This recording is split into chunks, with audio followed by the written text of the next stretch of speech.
Why do Europeans drive manual cars? I'm gonna go ahead and forecast. Some of it is price. I would also say probably reliability. Like living half the year in Europe, specifically the south of Spain, all the cars are small engined, basically, and manual. I've always wondered why, but I'm also gonna go ahead and guess it's probably cost related. All right. But either way, let's see where this goes, guys. Let's jump into it. This is a suggestion via Discord. I learned to drive with my mother's Mini, and when I turned 18, I went to get my driving license. Okay. It was a manual transmission car, 18. like 90% of all cars in Belgium, where I live. When I turned 20, my father said I should drive his car to the restaurant we were heading for my birthday dinner. It was an automatic transmission car. A whole new world opened to me. I don't have to shift gears anymore. My left leg is free. Wow! I didn't think about it too much, as I thought it was something additional, a luxury on a higher-end car to have like the Mercedes that my father had.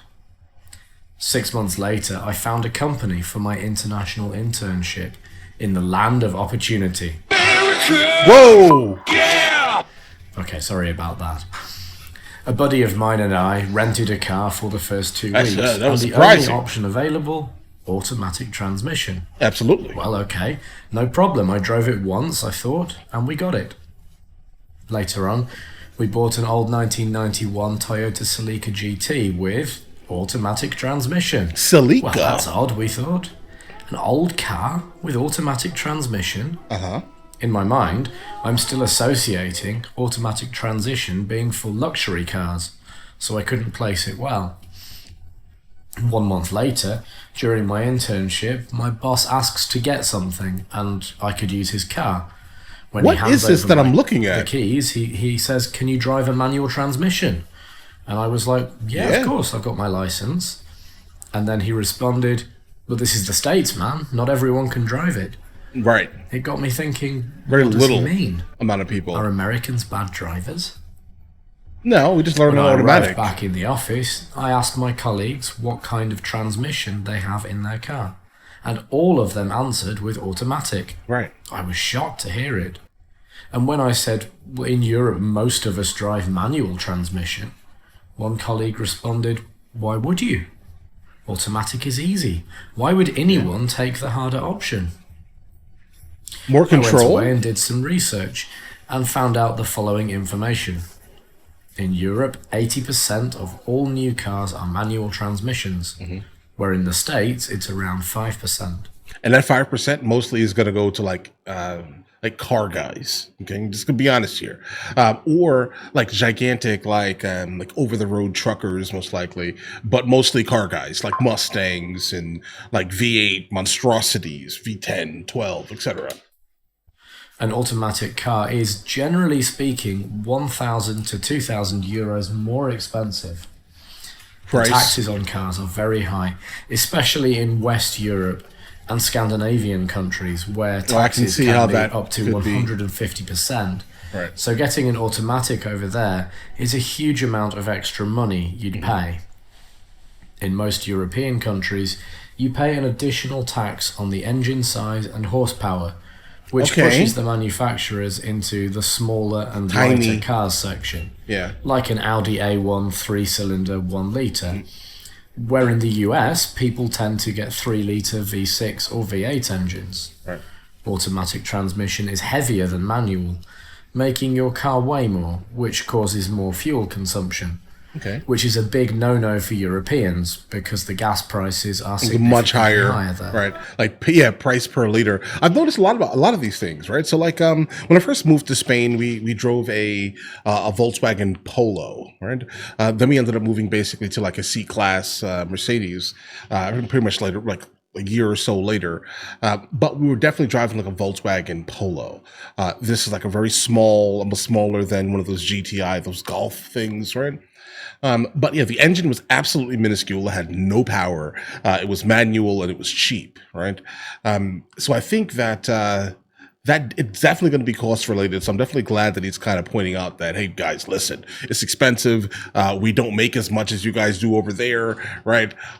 So we actually see and notice the $1,000 increase. We also have credit. So most people are also not specifically, paying full cash dollar, let's say, in the US versus my experience in Europe is that most people that are driving have saved up their money and just paid cash for like a used manual vehicle. That's normally how it seems it works out there, guys, right? Versus here where everything is just put on your credit.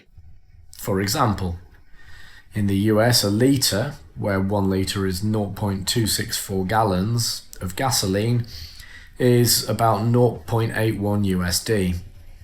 In Belgium, it's 1.62, UK it's 1.64, and Italy it's 1.84. Okay. Driving a manual car is harder, and you need to regulate the clutch properly, or you will consume more fuel, which in proportion gets higher if you drive a V6 or V8 US car instead of a V4 Euro car. The maintenance and repair costs of automatic cars are also higher compared with the manual. Yeah, it's just more expensive, guys. Europe has a dynamic topography. The continent is dominated by narrower roads, hilly areas, crowded cities, and bumpy terrains.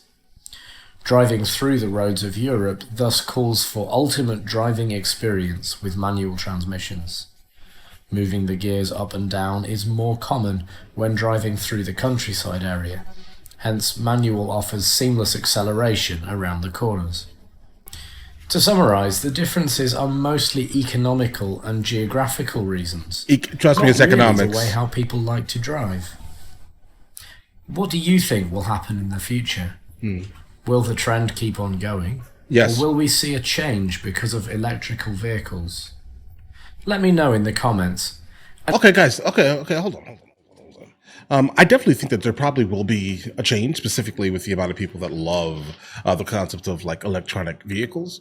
But also at the same time, I don't see many charging ports in the south of Spain, guys. I don't really see that. It's not really a thing, large scale, unless you're in like some of the gigantic cities, Nerja, I don't know, Marbella, Malaga, like these type of gigantic cities where these type of things exist. But other than that, like if you live in any of the smaller towns slightly north, like Villanueva del Trabuco or Antequera, just like in that specific region, you'll start to realize that, guys, these cities are absolutely ancient.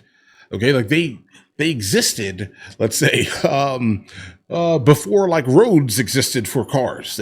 Cars didn't exist when those cities were popular, when they were being made. I'm not even sure that they were even thought of.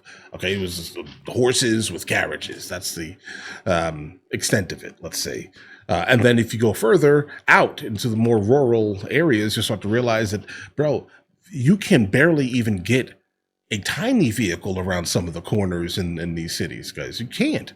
You park outside and walk throughout the entirety of the city, like Cordoba. You can't get into Cordoba, Spain, with a car. Not the center, not where the Mesquita is, at least, guys. You can't get there. Nope, absolutely not.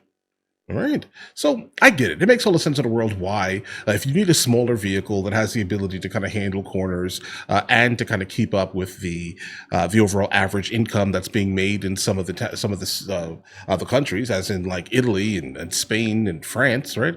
If you need to make things reasonable, not everyone has a car also, guys, but if they do, it needs to be cost effective and cheap to fix, easy to fix, and have the ability to kind of last. So going into this video, I could almost guarantee that it was going to be cost related, because most likely it's cost related. Guys, the average income, I think in Costa del Sol, the south of Spain, is like maybe 2,000 on a good day. And I mean, you're doing really good for yourself. Like 2,000, 2,200. I'm talking about native people, not all the expats that come in with their money, bro. Not that. The people who work there. And I mean, 2,000 probably is very high ish. I'd say like 1,300 to 2,000. So they can't really afford the craziness, guys. But either way, let me know in the comments what you guys think. You guys all have an absolutely amazing day. Enjoy your day thoroughly.